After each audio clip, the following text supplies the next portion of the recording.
When my friend asked me for advice on getting their first car that needed to be small and cheap to maintain and drive, you probably know what I recommended. Though one of the non-negotiables was for the car to have power steering, and while it's not impossible to find a Twongi with power steering, most of them don't have it. We were limited by time though, which meant we had to pick an alternative, so we decided to go with this. Goldie here is a Mk2 Phase 2 Renault Clio, which shares an engine, brakes, some suspension parts and some other little bits and bobs with the first generation Twingo, but it's all packed in a more traditional car-like package. This particular one is in good condition. Aesthetically it has been bumped in the rear quarter panel and there is some clear coat peeling, but from 3 meters or 10 feet it still looks good, which is more than acceptable for such a little dingus. I offered to go see the car, inspect it and fix some stuff if I was able to make a video, and they agreed, so let's first see what we're working with here. Hello there, old friend. Look at how much space there is!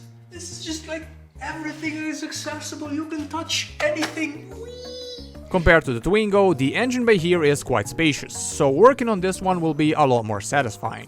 Not that there will be a lot of work needed, this was again a granny car, and after having a good look at everything, it seemed that it was really cared for. All the maintenance has been mostly kept up with, and because there's only surface rust on some suspension parts, looks like the car spent most of its parked life in a garage.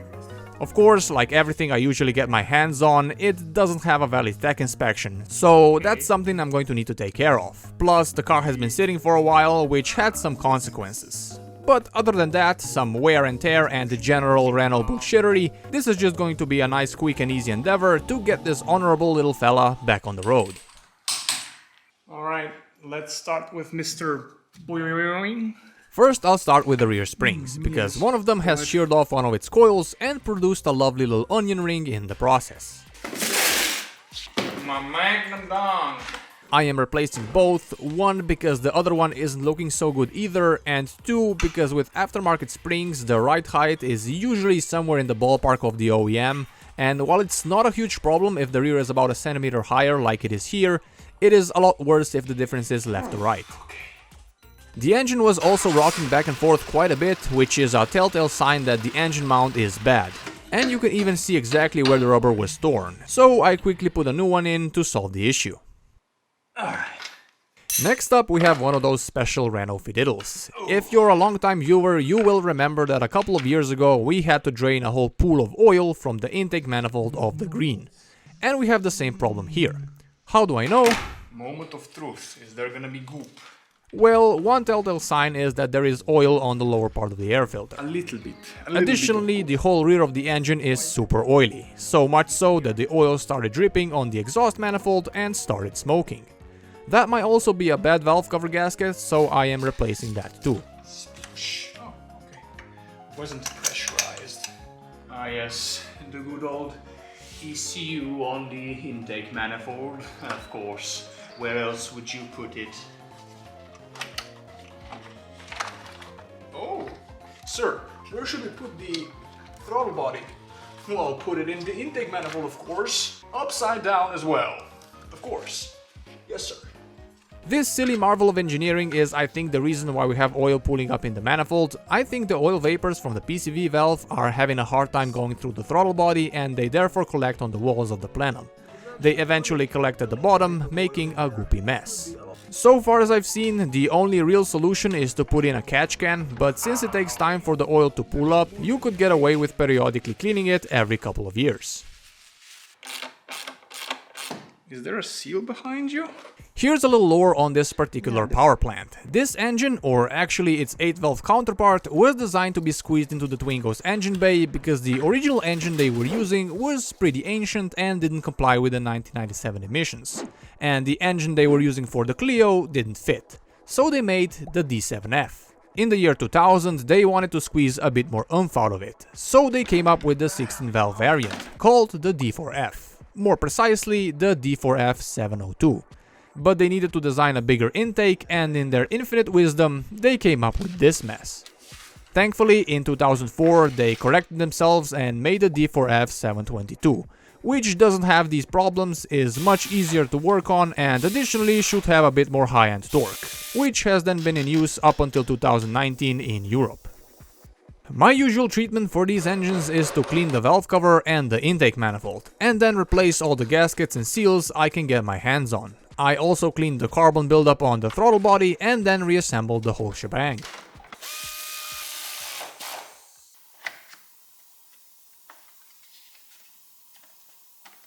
Next up were the brakes. The rear ones were supposedly already replaced, but to be sure I took the drums off and had a little look for myself. And they weren't lying, so there wasn't much to do here.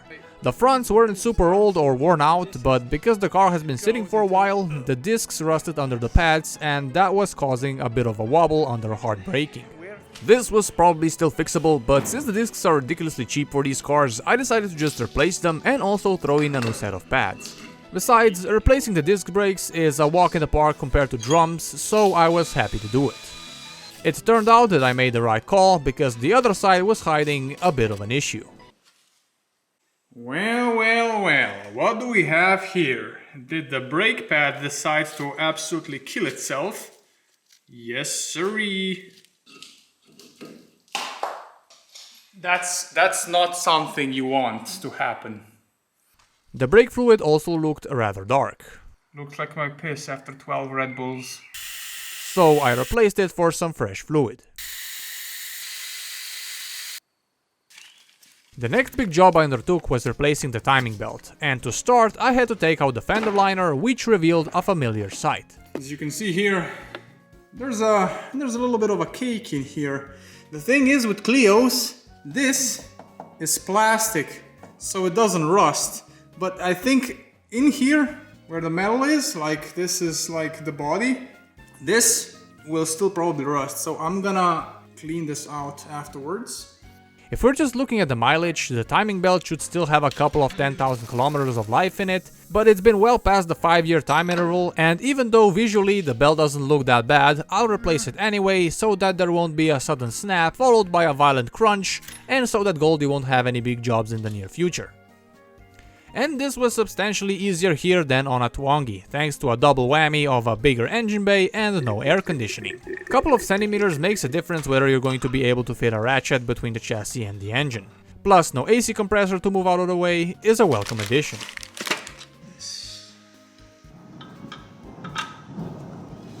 Working with coolant is nice and therapeutic and fun. I did spin the engine by hand for a couple of rotations after I put the new belt on, so there shouldn't be any surprises on this test start. And as expected, there weren't. So that's another timing belt replaced on another D4F. All there was to do now was to take care of some smaller jobs. I had to thoroughly clean out and wash away the fender cake. I replaced both anti-roll bar bushings.